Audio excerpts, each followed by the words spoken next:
И? Кај е робата? Правев колач. Молим? Ти му пукаш на ракото нога. Пуште! Шо планираше да направиш? Да ураме на нозе. А да му дајме на старијас, да го напушиме. Ке не упука и двајцата. Брат, знаеш и сами, само дрога и рок-н-рол спасува. Тато, бевка еден исцелител. Човекот помага на болни од рак. Ми го даде овој колач, ми рече да го пробаш. Некој се чувствувам шашаво. Ние да се смеам, а не мисли да смеја. Ние да плачем. Чудно. Чудно, мајко му. Кога си пусал треба ти се осазна. Ова на интернет сум читал листите симптоми. Колачот е чудо. Реумава исчезна. Магија. Еко. Колач. Тоа е путер, јајца. Тоа е една лажица. Изгледа ни дали погрешна адреса. Шо звучи? На таа адреса има исцелител. Макдонос. Син ми здивор ме смрди, не можам да го женам кутриот. Стари, шо се случува?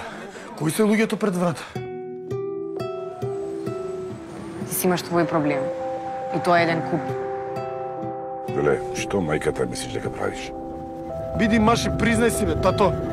Ти останаа трошките. Слушај, синко, работева е сериозна. Луѓето дознаа за колачот и сега нема враќање назад. Колач? Не лажи бе, маму тебе. Кажу колач, а? Стварно ви кажувам. Оставите го си ми да веба мамата да веба. Да ми тури некој во мојата пијачка нарикоана, без да знам. Земам пушката, бам, одма. Нема заебање со тоа.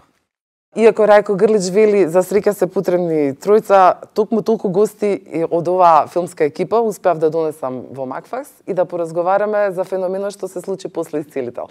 Дали се ова делуваше исцелително врз публиката и понатаму? Точно според вас, дали беше очекувана ваква реакција? Еве ќе почнеме од Ѓорче. Да бидам искрен, не. Беше стварно ги надмина моите очекувања. Уживав во тој аплаузот, за малку ќе ме, мислам, едноставно ми се насолзија очите кога видов дека има толкав искрен. Беше аплауз кој не престануваше, да. Не престануваше, ја замолив публиката да прекине, иначе мислам дека ќе траеше уште неколку минути сигурно. Криво ми беше што не ја викнавме заедно, тоа ми текна во еден момент, си викам овој аплауз е за целата екипа. И за тоа сакав да едноставно да ја поканам публиката за да продолжи. Да, па тој продолжи понатака. Тој продолжи понатака. Така, како се чувствуваше Благој Веселинов, еден од главните ликови? Како се чувствуваше ти? Очекуваше ли ти ваква реакција? Не очекував исто. Мислам, очекував дека после Солун, нормално Солун малку за разлика од Ѓорче кој имаше прилика да го види филмот нели пред Солун, мене ми беше премиерното гледање на филмот во Солун. Така што после Солун таму наидовме на многу убав прием. Така, вие освоивте таму и наградата од публиката. Да, единствената награда која што се доделува, наградата од публика во нашата категорија. И очекував дека ќе има аплауз, со тоа што реакциите на публиката беа многу поразлични од тие во Солун. Знаете, во Македонија имам чувство дека на Сина Дес публиката го доживеа многу поемотивно филмот. Додека во Солун, моето лично чувство е дека филмот го доживеа, оној комичниот дел го доживеа малку поинтензивно, да речем. Така да ме изненади аплаузот, ме изненади реакциите на публиката. Навистина, очекував, но не нешто вакво. Еве да кажеме, вие сте двајцата условно од помладата генерација. Анаста Станевски, како вие го доживеавте ова? Дали вие претходно сте доживеале нешто слично? Вакво поклонување на публиката пред филм. Сум доживеал. Да. Повеќе аплаузи од мои помлади колеги во театар.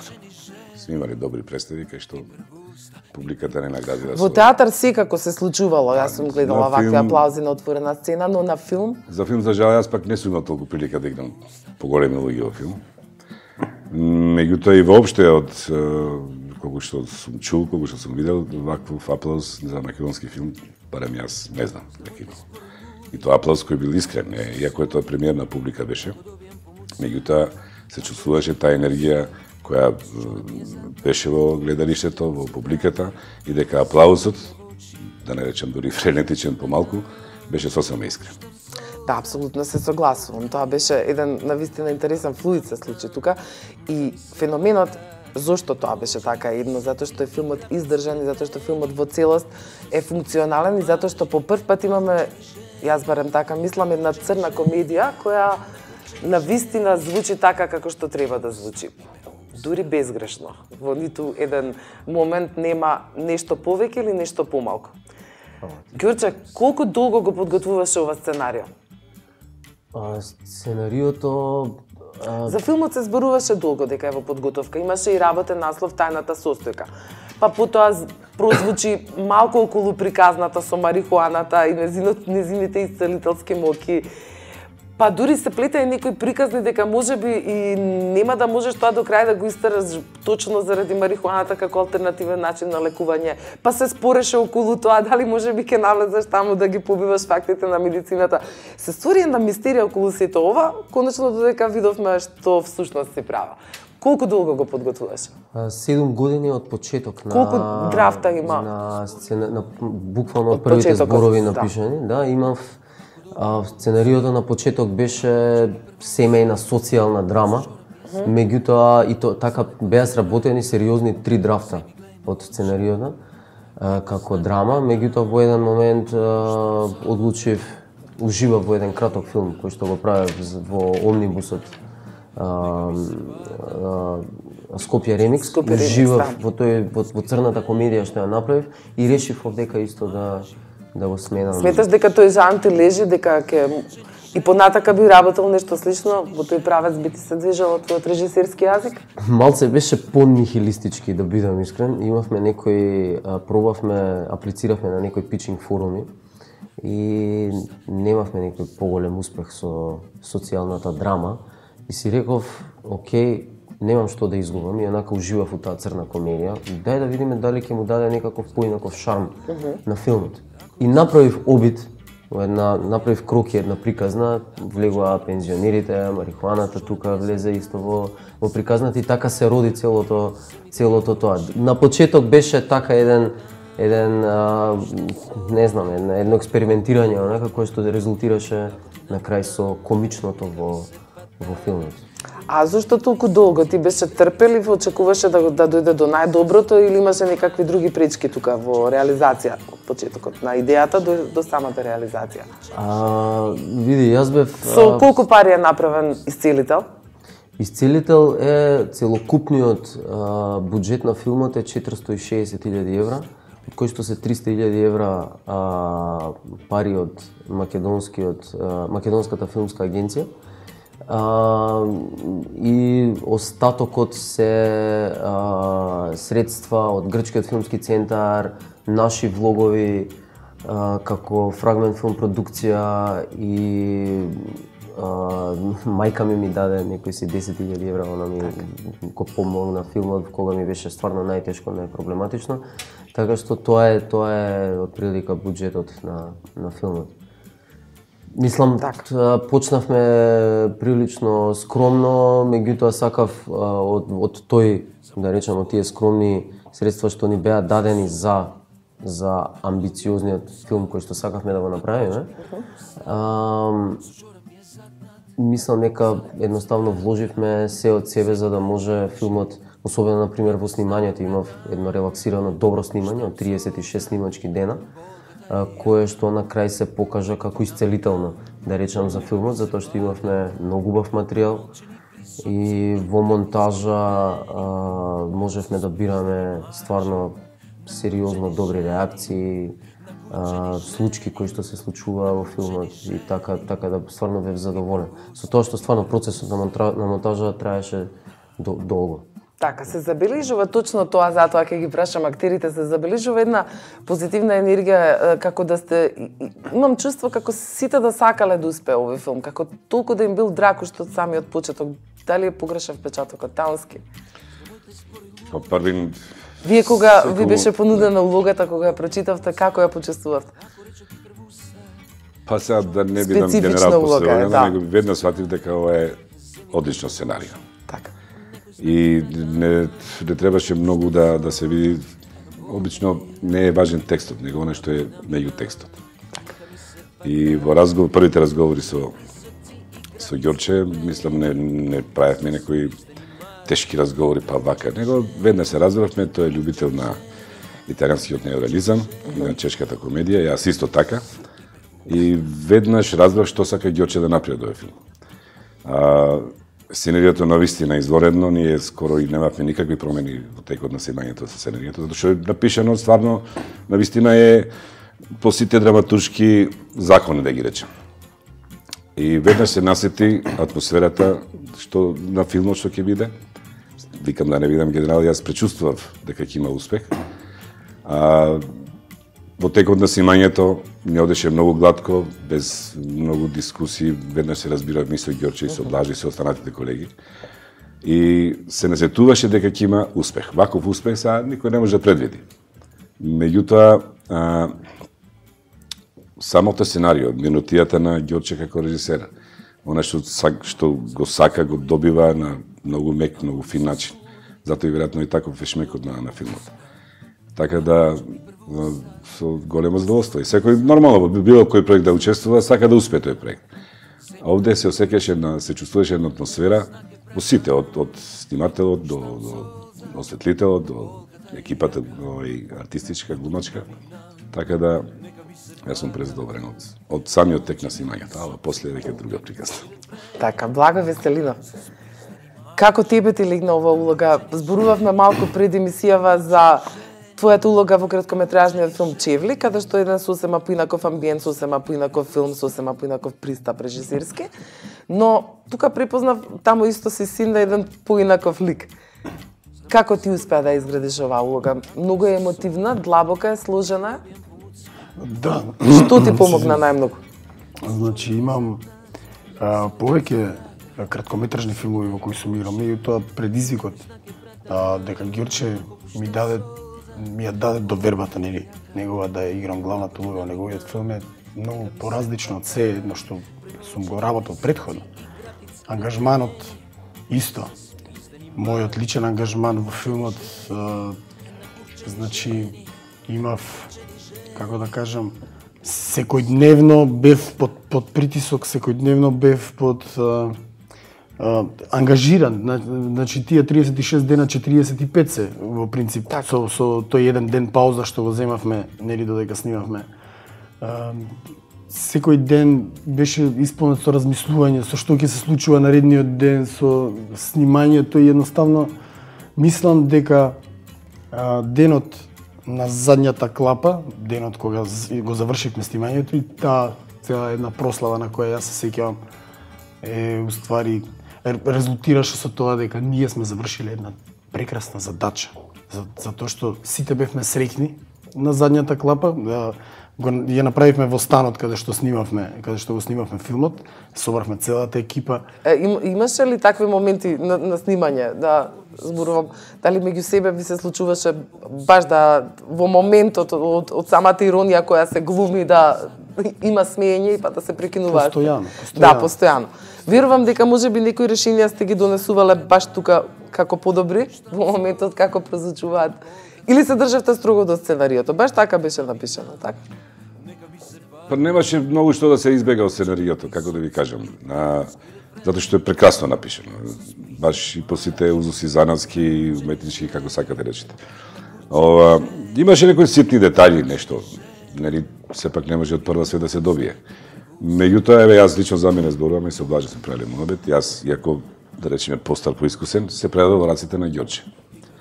Ги слушав неговите апликации, совети, сега вака.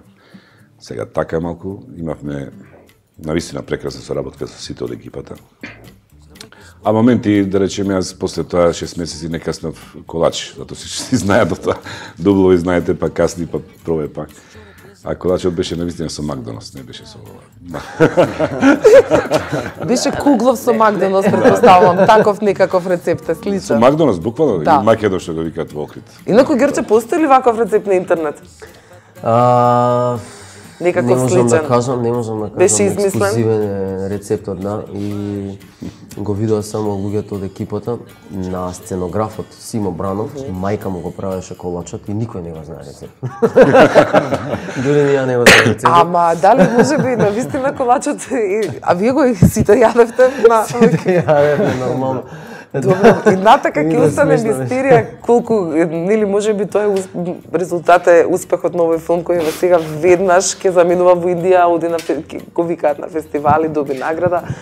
Че ние не можеме тоа да знаеме, но она што нели можеби можеме да дознаеме, припагаш на една генерација која за мене оние финеси кои си ги факал на малскиот живот таму каде што се веројатно си сакал да алудираш на загубените вредности, на тоа што нам ни значи едни многу едноставни работи како играње шах, како шетање на кеј, риболов, каде што внатре во семејствата односите беа едноставни, каде што нели се движеше во еден мир. Тоа многу убаво си ја припознал таа приказна која е надвор од приказната што чепка директно во општеството и во системот и како што и напишав му брснува со прст во око. Значи здравствениот систем како голема болка и се тоа што подразбира нели немаштијата, големата економска криза, меѓутоа дали тебе тоа како дете ти оставил голем впечаток, можеби некој комши од каде ти дојде идејата за? Па,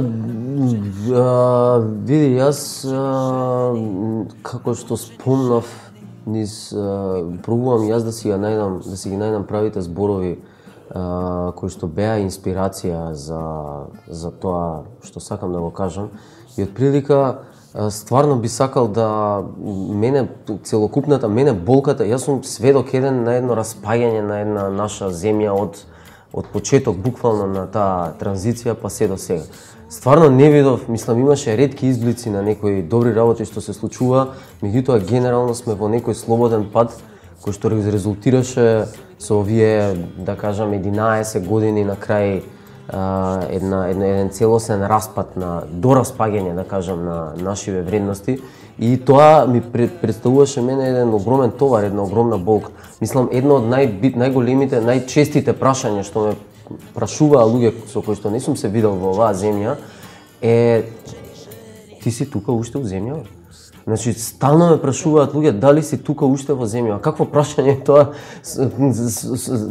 упатено на некој со кој што не си се видел долго. Мислам, стварно е чудно. Мислам, ме прашуваа заради тоа што јас бев стално скрос одличен во школа, со сите петки, имам награди од математика, физика и програмирање. Имам 13-та ноемвриска награда за достигнување во математика и науки и така некако луѓето природно автоматски ме врзуваат со бегање од оваа земја. Значи едноставно викаат овој човек сигурно веќе испарил од земја. И бев вџашен практички колку е тоа очекувано и често. Значи ние тука во оваа земја едноставно не најдовме никаков начин да ги задржиме луѓето внатре. И тој некој распад, како што кажав, на сите рационални и едноставно здраворазумски вредности мене ме вџашуваат. Мислам, стварно ме вџашуваат и токму поради тоа се повеќе и повеќе ја приметував склоноста на луѓето кои што ги запознавам, да речеме, или кои што се околу мене, па и гледам и по емисииве кои што почнува да се појавуваат по радио и по телевизииве, се повеќе и повеќе луѓето отклонуваа кон нешто што е надвор од тие рационални вредности, например емисии за астрологија, емисии за тоа сме сведоци веќе на целини серијали, на што и не. Да, и тоа беше, да речам, поривот да го направам филмот во таа некоја смисла, нормално со особен фокус на тоа македонско здравство. Распадот на македонското здравство, затоа што неколку пати јас се почувствував, не можам да отидам на лекар.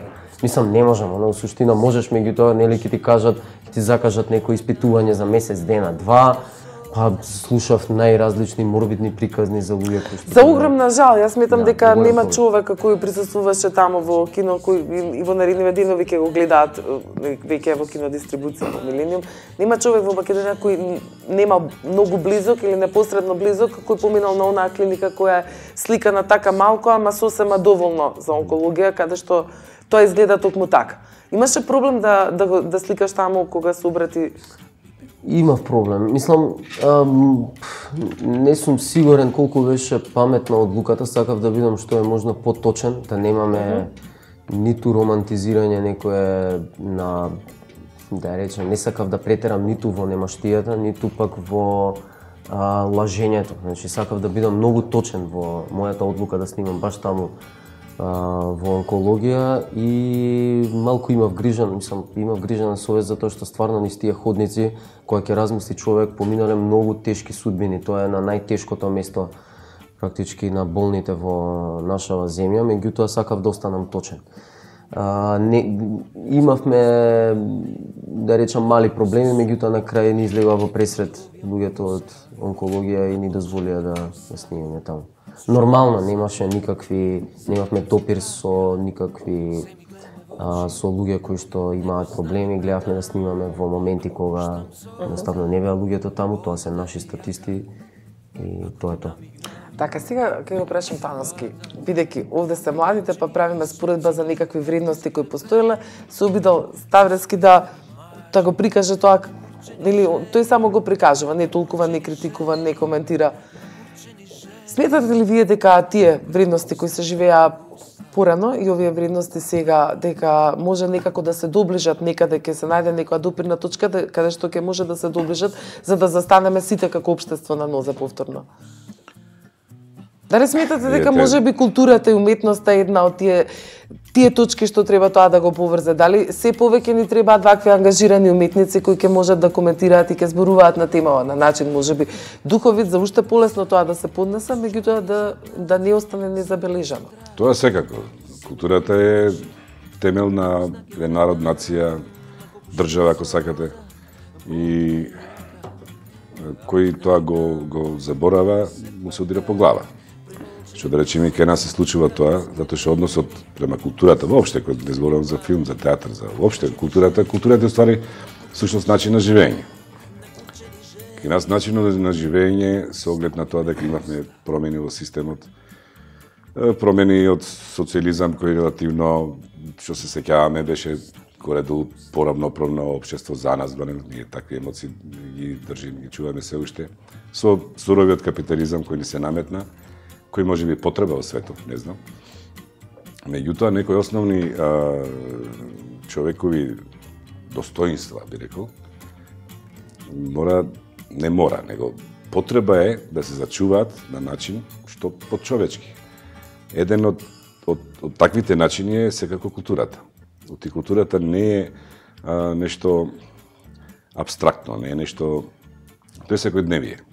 И вие ако во секојдневието не ја вклучите културата како не да се натура, не да се соинка во уво да се става, него како начин на живење, тоа е мислам задача на секоја држава и на секоја власт. Односот према културата е однос према општеството. Без разлика во кој систем сме. Ние можеме да кажуваме за вредностите на нашиот социализам што го имавме, за разлика од овој источноевропскиот, за квалитетните работи, меѓутоа може да зборуваме и за лошите работи што беа во тој систем. Исто како секоја доба се носи своји вредности и своји тежини. Јас имам навистина голема, како да ви кажам, доверба во младиве генерации. Иако по некој конзерватизам би требало, ние кога бевме, вие сега, ви нешто не знаете. Не. Имам голема доверба. Ова е еден примерите, да речеме, што ми дава надеж дека некои работи ќе се поправат.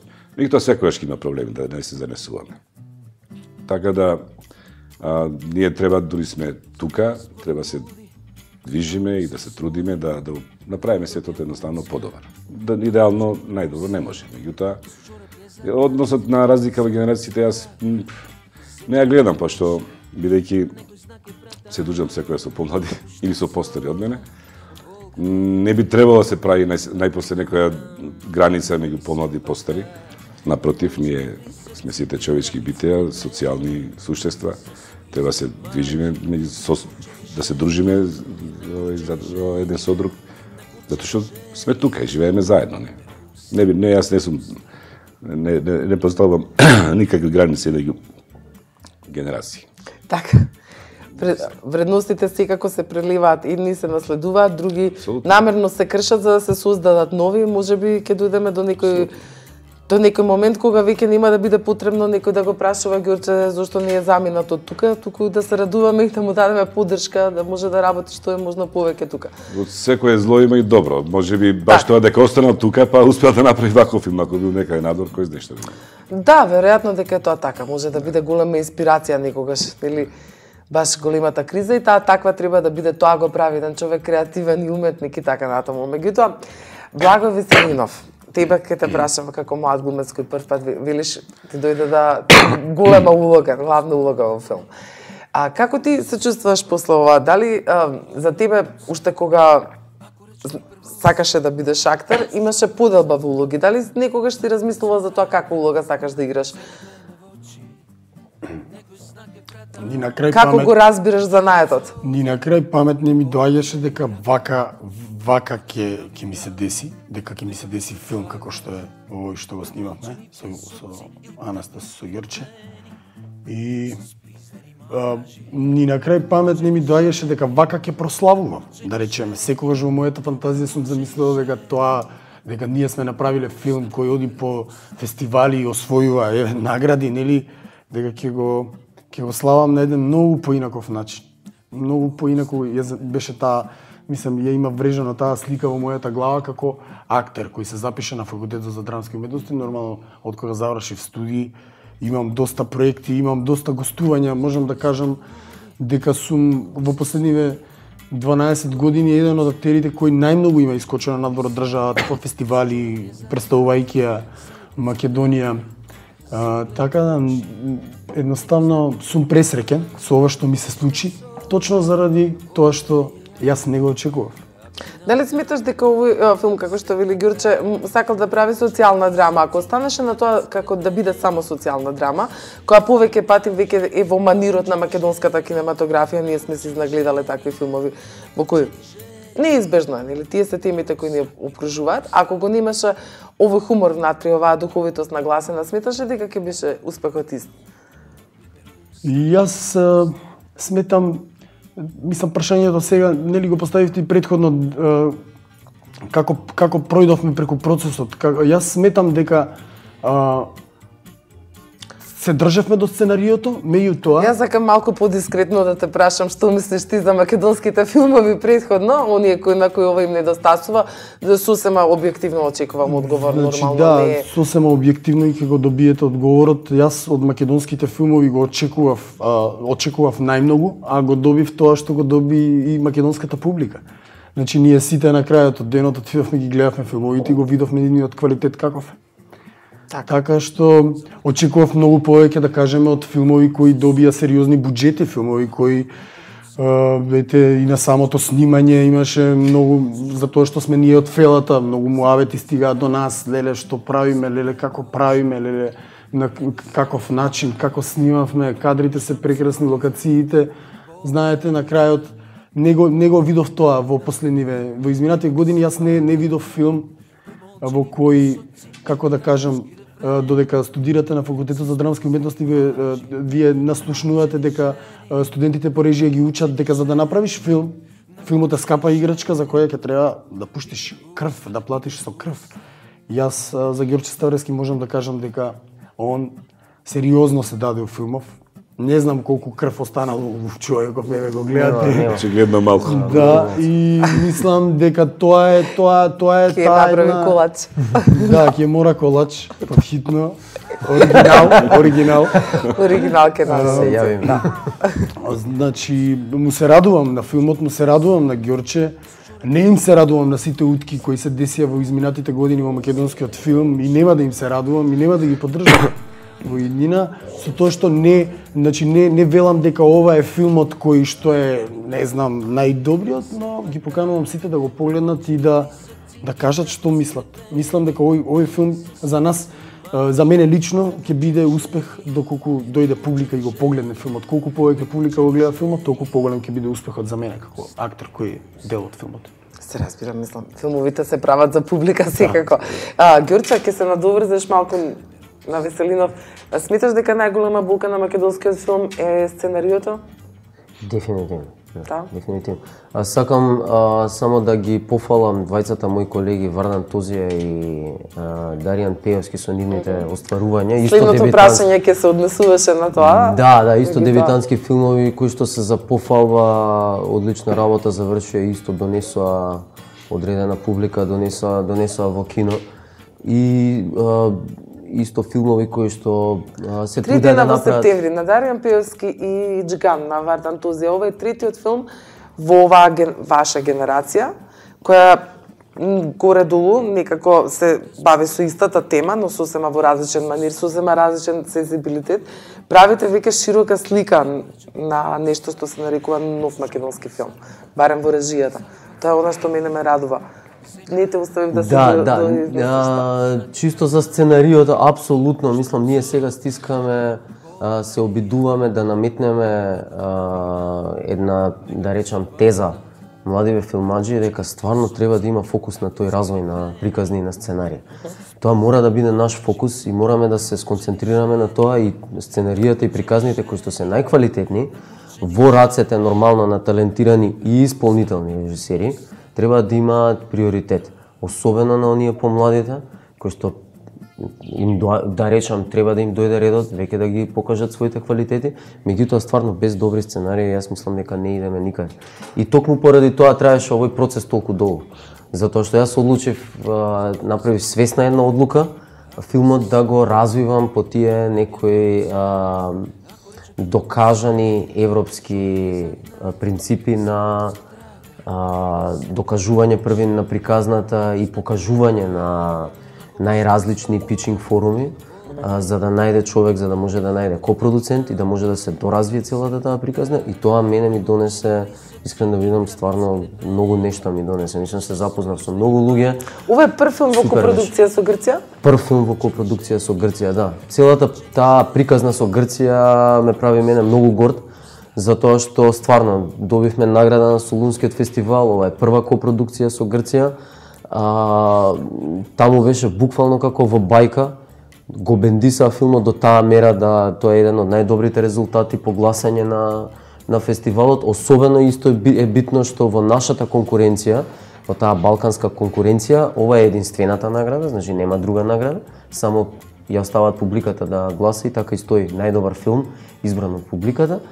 И дополнително ги ставаат во таа балканска програма и романските и турските филмови од такви неверојатно големи и познати во овој момент кинематографии. Се такмичевме стварно со филмови кои што едниот од нив е добитник на Сребрена мечка, па имаме Златен леопард од Локарно и ние ја земавме сепак првата награда. Јас се чувствував таму стварно почестен од таа публика и од односот на фестивалот. Како да се грижа и се секираа случајно да не има некаква... Немаше национализам, никаков, никој никого не навреди, се беше во ред. После првата проекција имаше една жена нешто спомна во контекст, дури не ни сакаа да ми го преведат точно што кажала жената. Кога заврши проекцијата, она кажала нешто во контекст на тоа дека многу и се допаднал филмот, меѓутоа не е фер да стои името Македонија на почеток. Меѓутоа, ама беше стварно изолиран еден инцидент, цела публика буквално скокна и почна така пријателски прилично да ја викаат, ма дај не, тоа темата тука, ние сме ептен поддржувачи, така да не се створи никаков поголем, да речам, проблем од тоа. А се друго беше во една екстремно позитивна атмосфера, буквално како да ги пипна многу лично филмов Грција, особено што и они нели има еден тон проблеми. Па ова е приказна која кореспондира буквално на цел Балкан, малку пошироко, Југоисточна Европа цела, верувам, затоа и таму се обративте, таму добивте никаква поддршка од Да, тоа е еден фонд за Југоисточна Европа. Филмот е поддржан од Македонската филмска агенција, од Грчкиот филмски центар и од фонд кој што се вика C-Cinema Network. Тоа е South Eastern European Network, значи тоа е организација која што е на ниво на Југоисточна Европа. Формирана е за да се подпомагаат филмовите, мали се грантовите, меѓутоа одлично ни дојдоа нивните пари. Филмот порано филмот сега, така натаму. Постојат ли уште тие поделби за кои сега тука можеби нема да одиме подлабоко да навлегуваме? Имаме едно општество кое живее разноразни некакви политички, партиски поделби и така натаму. Тоа се случи и се прилеа во културата. Беа ваши, беа наши, тие ќе имаат право да играат, тие нема да имаат право да играат. И натаму продолжува тој тренд некакви анимозитети меѓу директори, внатре во театри. Колку тоа е штети на уметноста? Што мислите вие кога ќе застане тоа, кога квалитетот ќе биде релевантен? Единствено квалитетот за тоа дали некој треба да игра, дали ќе игра овој глумец во тој филм затоа што е овој на тој, овој на оној. До кога ќе играме таков пинг-понг? Се надевам дека еден ден ќе прекине и дека навистина квалитетот само ќе биде репер за нешто кој што ќе работи, како ќе работи и колку ќе работи нормално. Јас не, иако сакам да сум идеалист, дека еден ден ќе биде се совршено. Мислам дека од човечкото битие секојаш да има некоја мана. Значи не би биле луѓе ако немаме мани. И тоа ќе се провлекува и кај нас и мислам дека и која доли секаде во светот од прилика. Кога се работи за човечките мани или недостатоци или како сакате суети или било што. Се надам дека тоа ќе се сведе на минимум, барем кај нас. Бидејќи ние сепак сме некоја мала средина каде што сите горе-долу добро се познаваме. Се надевам дека ќе бидеме поискрени према себе, или кога се честитаме, или кога се критикуваме. Се надевам дека... Дали македонците поднесуваат критика? Барем еве во културата. Каков е вашиот впечаток? Суетни се. Мала е средината, се плашат да се навредат меѓу себе. Суетата е добра кога носи нешто прогресивно понатаму добро. Значи, суета, иначе, кој не знае, суета, вистинскиот превод е празнина. Значи, оној кој се чувствува, има некоја празнина во себе, ја надополнува со нешто друго, што го викаме суета. Добро е до известен степен да е човек суетен, посебно за нашиве професии што се. Ако го потикнува за да оди понапред. Меѓутоа мора да биде честен искрен према себе колку што може повеќе за да своите квалитети ги како да ги носи со себе и нема да ги прикажува луѓето, да едноставно да ги чувствуваат квалитетите околу вас. Викам, се надевам дека се поставуваат некои нови правила на игра,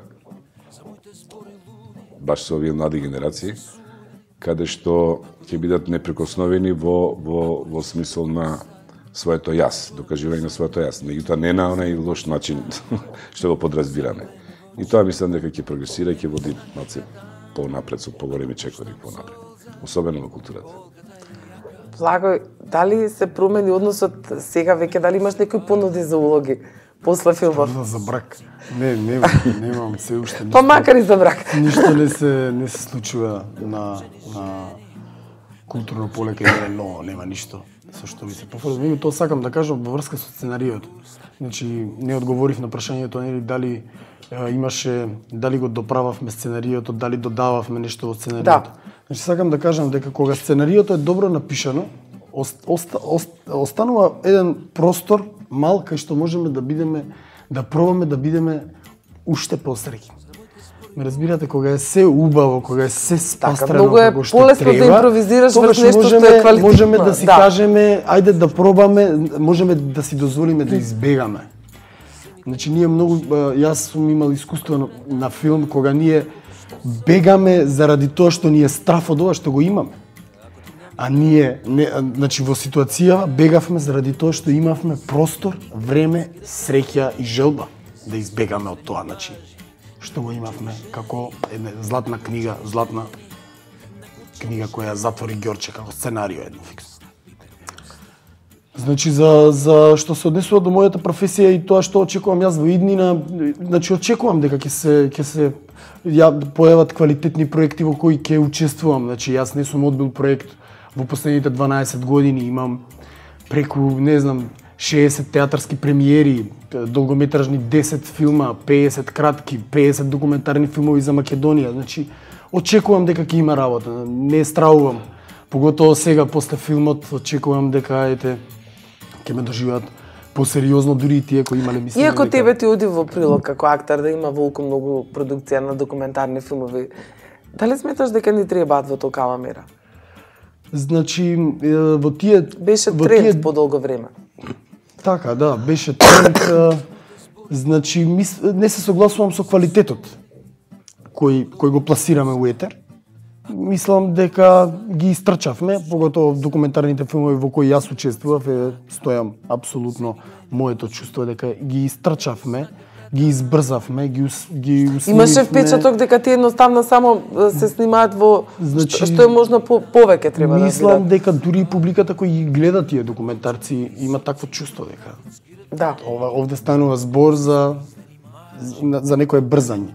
Значи ние сите брзавме да го кажеме текстот, да ги пренесем колку можеме да пренесеме од емоцијата. Знаете, јас сакам без разлика на форматот во кој ќе учествувам да се покажам во најдоброто светло.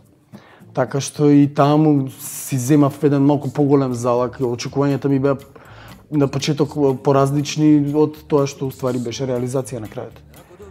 Така што не сум сигурен дека ни треба квалитетот би требало да биде поразличен. Значи ние можеме во 21 век можеме да погледнеме апсолутно како изгледаат добри документарни филмови, како се спремаат добри документарни филмови. Ова мислам дека овие во кои јас учествував лично не го исполнија очекуваното мое. Добро, за жал ние сите не можеме да ги видиме, голем дел од нив и немаме видено. Се надевам дека ќе ги видиме и ќе видиме точно зашто станува збор. И тоа е околу она што ме прашавте за културата. За жал на нашите телевизии, да речеме, пошто е најгледани медиуми се, нема специализирани емисии за документарен филм или краток игран филм. Ѓорче, ти имаш 3 снимено, така е. Гледам веќе интензивно се снимат студентски филмови, кратки филмови. Ние односот, ајде ќе речеме, приватни телевизии си имаат своја политика. Меѓутоа, она основната државна телевизија, што вика Македонска радио телевизија, која на времето имаше изворедни документарни филмови. Се снима добри драми се снима, не знам па и телевизиски филмови. Таа продукција скроз замре, безлично е, а би требало да биде нека основа за помладите гледачи, за информација чисто и чисто како програма. Се фатиме за документарниот филм. Да речеме, јас овој филм го гледам и што за жал малку се спомнува поеќе социјалната и перспектива на овој филм, та топлина меѓу татко и син. Да, тоа е таа приказната која оди паралелно, која мене ме водушевува, како што му реков на Ѓорче. Тоа дали многу е слоевито и ја фрла тука приказната во правец Ѓорче. Дали ние имаме право дали имаме право на емоции, живеејќи го сето ова што го живееме, дали имаме право да ги решаваме дури тие работи кои веројатно се оставени така секундарно, борејќи се ние секој ден за екзистенција, борејќи се за опстанок некаков, па дури и со трагедии или како што една моја пријателка знае да каже, вели ние тука толку проблеми имаме, па да имаш и ти проблем. Значи, таа приказна е многу интересна како е ставена таму. Имаме ли ние право да бидеме емотивни, имаме ли право да бидеме луѓе? Види, нормално, знаеш што се случува? Јас често пати кога одам по македонски институции, гледам екстремно нервозни луѓе. Мислам, ги гледаш луѓето дека сакаат да имаат многу мал контакт со тебе. Сите се нељубезни. Мислам, многу ретко ретко ќе начекаш на некој пријатен службеник или на некоја група на луѓе кај кои што нема голема нервоза. И стварно, за тоа ми беше мене, го влечам цело време фокусот на таа сиромаштија, затоа што луѓето немаат време, а се екстремно оштетени на тоа некое емотивно поле, затоа што немаат време стварно да се исплачат, немаат време да си ги кажат своите проблеми, имаат фамилии дома, мораат да работат многу напорно за многу мали пари во оваа земја. Огромен дел од нашава земја живее под тој рап на сиромаштија и тоа резултира со едно нетрпение. Мислам, во контекст на филмот, тоа беше ставено, емоцијата, да речам, помеѓу таткото и синот, беше ставена на едно секундарно ниво, значи колку и да е, мене ми е многу драго што тотално убаво се препозна целата таа линија, таа една топлина меѓу таткото и синот. Драматуршкито е фантастично и свето. Баш ми е драго, Јептен ти фала за комплиментите, стварно на нас ни беше малтене кога човек ќе го гледа филмот, многу луѓе имаа на пример очекување дека ќе биде некаква бесмислена комедија за марихуана. Да, слушав и такви муабети. Да, се надева дека тоа ќе биде таква една, како се вика тоа, pothead комедија или како се вика, има цел жанр во Холивуд, нели, филмови со смешки некои за марихуана. Меѓутоа во суштина е стварно една топла приказна помеѓу татко и син. Се гледа конечно, ние можеме да видиме дека тој човек е од крв и од месо, мислам, едноставно е ставен како да е ставен во еден ринг и цело време прима некои боксови, онака не може едноставно да земе здив и да рече, окей, ја имам и мој живот, не е само мојот татко тука и тоа што јас немам пари, сакам да излезам во град, сакам да се видам со луѓе, сакам да имам приватен живот, меѓутоа не може, од сите страни едноставно нападнати. Притисокот кога малку лабавува, камерата сосема добива друг правец. Тоа сте го решили исто фантастично, значи има како полека влегува светлината, само кога малку ќе се опушти, нели, штом ќе му стане подобро. И видиш сега вака си растал, си гледал и си верувал во математика, си верувал во наука, си верувал во сето она што ја приплива и што подразбира рацио. Колку тебе ти е веќе сменат ставот? Дали ти сметаш дека можеби уопшто глобално во светот не имаме вакви проблеми, меѓутоа генерално дали секаде има проблеми, некакви проблеми. Човекот е генерално во една криза константна, или човечкото суштество. Колку тебе ти е сменат односот кон тоа? Дали си пораснал, се еволуирал, можеби во човек кој почнува веќе да верува во некакви други механизми на постоење? Не, Боже, пази. Не, зборува повеќе дали сметаш дека духовниот сегмент кај човекот исто така еден спас, начин да се спасиме. Нели ме подсетуваш на можеби не сакаат режисерите да се прават споредби, меѓутоа реквием за Госпоѓа Ј и беше тука во Скопје режисерот, тој е млад режисер исто така Вулетич, и кој исто така испровоциран од тоа што го гледал околу себе и депресијата на таму, нели, Миријан Карановиќ, незината улога, која не правам споредба сега како филм, меѓутоа тука бил еден траурот кој го мачал и кој сакал тоа да го каже, да го изрази преку филм. Тука ме подсетува тоа на овој твој порив, што е сосема разбирливо, кога е некој режисер. Зборувам за духовниот сегмент, не зборувам за рецептот, макар што не знам, можеби треба сега да го пробаме веќе. Не знам. Не. Када сме стигнати? Да, за колачот, да ќе консултираме мајка му на Симе, кој е не кажува никако, не. Нека отвори сладкарница. Да. Видете, дефинитивно, мислам, јас сум атеист. И меѓутоа не сум милитантен во мојот став. Јас ги почитувам луѓето кои што се верници, стварно секој човек треба да си ја најде својата утеха некаде. И меѓутоа мене кога велам духовност, најмалку помислив на оваа религиозна духовност. Да, знам, не, меѓутоа сакам да обележам некоја територија обично ретко тоа е исто една група на луѓе која што прво еве уште една статистика, некоја многу чудна ќе ја кажам во нашава земја. Обично сме негде на првите 5 места по број на верници по глава на жител, значи во свет. Неверојатно, владат секоја година. Да, ние сме чудни рекордери и победници во некои чудни работи постојано. Да, дефинитивно. И мене, мислам, ова го спомнувам само заради тоа што повторно ќе кажам, таа моја желба и љубов кон науката не исчезна низ години. Напротив, едноставно, стварно, секогаш јас читам најразлични магазини, се интересирам за тоа до каде се отидени. Технологијата знае некогаш да биде пренападна и мислам дека фокусот не е толку, мене барем е фокусот повеќе на таа наука во некоја поидеализирана смисла отколку во таа некоја практична форма. Затоа ми е многу криво, затоа и сакав да го ставам тој фокус на медицина, затоа што стварно е најдоброто што го имаме, а луѓе ради тоа што имаат некогаш лажна надеж, заради тие исцелители што се појавуваат, заради тоа дека секогаш во некоја смисла некој има некакво решение кое што го фаворизира, често пати, особено затоа што здравството ни е во таков колапс, одат првин, јас имам пријател, имам директна приказна која што стварно ме потрес, не отиде првин на лекар.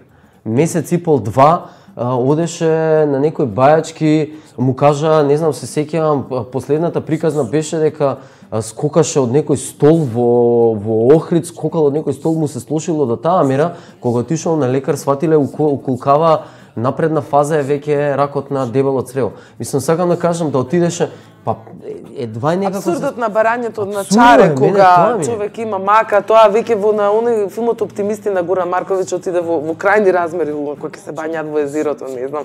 Дали сигурно тоа е страшно, мислам, потресно. Меѓутоа, сепак, кај нас е често актуелна оваа тема со канабисот, со улјето конкретно. Има и такви здруженија, сега веќе и повеќе, имаше само едно зелена алтернатива.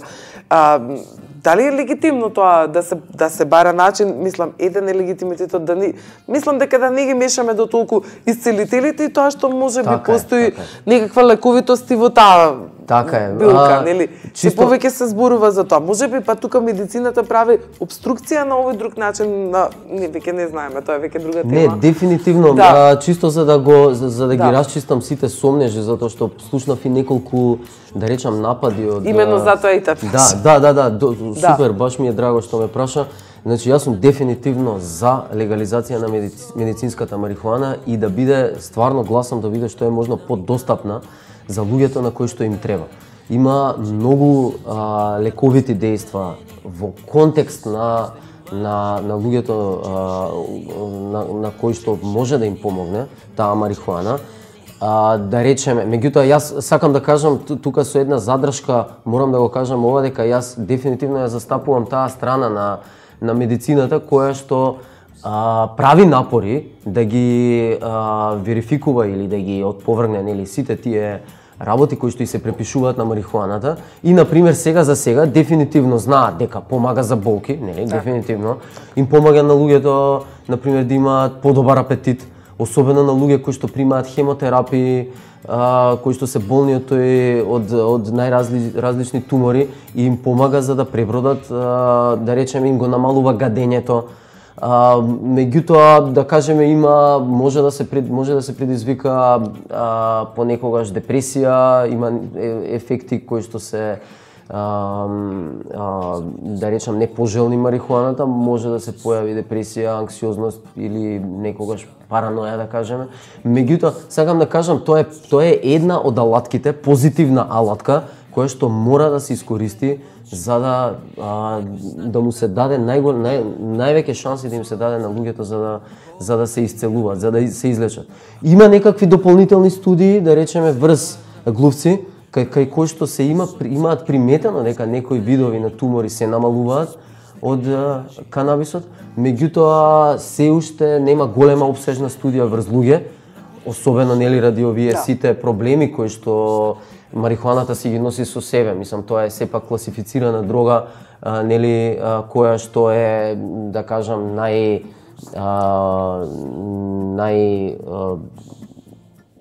да речам, има најмалку последици од сите останати, нели, нормално, веројатно има помалку последици, јас би рекол, од алкохолот. Алкохолот колку што прави штета, марихуаната не може да направи. Меѓутоа, тоа ми е мојавето, дефинитивно сум за легализација на медицинската марихуана. Добре, да нема забуни, затоа што за ова се зборуваше и сега зашто е филмот и како е филмот, па дали ти вие го поддржувате тој или не го поддржувате. Тановски го поддржувате ли вие ова, вие вака, или сте вие конзервативен и сметате дека не треба да се употребува? Не, напротив. Откако го пробавте колачот, веќе го сменивте мисли. Кога се стигматизираат некои работи, марихуаната е нешто сум прочитал. Како е стигнато до тоа да биде забрането? Најпред, кога се сеќавам во Америка, на која година таму, заради го користеле простата работничка сила или снага. Па не знам од кои причини, важно во Америка ми се чини дека прв пат е забрането и овде на овие простори веројатно не се знаело за марихуана, него опиум. Така. Практично. Без разлика до сега, од она што го знам, што сум прочитал, што сум видел, медицинската марихуана или марихуана што се користи во медицински сврхи, сепак дава некаде и многу поголеми резултати. Аз не сега напишувам, јас лично во фамилија имав проблеми здравствени со тумори, со ракови и практично имаме користено марихуана, масовата марихуана. Кога зборува Ѓорче дека треба да се има пристап кон таа медицинска марихуана. Знаете ли колку чилена доза е шприц од тоа маслото марихуана? Прескапо е. Да, обичен човек е прескапо. Да. Кај можете да го најдете? Поради преку илегални врски да го најдете. А знаете ли, сте слушали дека тие багабонтите користат и дури машинско масло прегорено што стават во шприцевите и го продаваат по еднорни цени. Затоа мора, нели се донесе кај на закон за регистрација на таа марихуана. Меѓутоа мора уште да се оди подлабоко, да се препорачува и да се применува. Секако Да се направи никаква контрола, да не биде тоа баш. Затоа што е веќе докажано медицински дека има корист. Мислам да не шириме, не сум стручњак околу тоа. И апсолутно сум за секако. Јас сакам само една мала, чисто во контекст на филмот, тоа ми беше на мене многу битно. Стварно, мојот став е дека треба да имаме, прво човек мора да отиде на лекар, нормално, ако хипотетички замислиме дека имаме прекрасно здравство, човек стварно првин треба да отиде на лекар, затоа што таму му се најголеми шанси.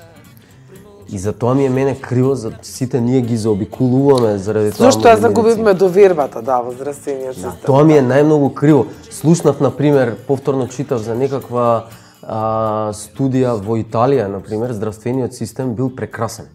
Не знаев, меѓутоа бил предобар здравствениот систем, не го продале, значи останал во рацете на државата и е многу добар здравствениот систем, многу се брзи, многу се ефикасни, луѓе идат брзо на лекар, значи им се решаваат проблемите брзо и како резултат на тоа ја поминале старосната граница, например, дури на французите. Значи веќе се пробиваат во таа граница на животен век, се пробиваат на првите места.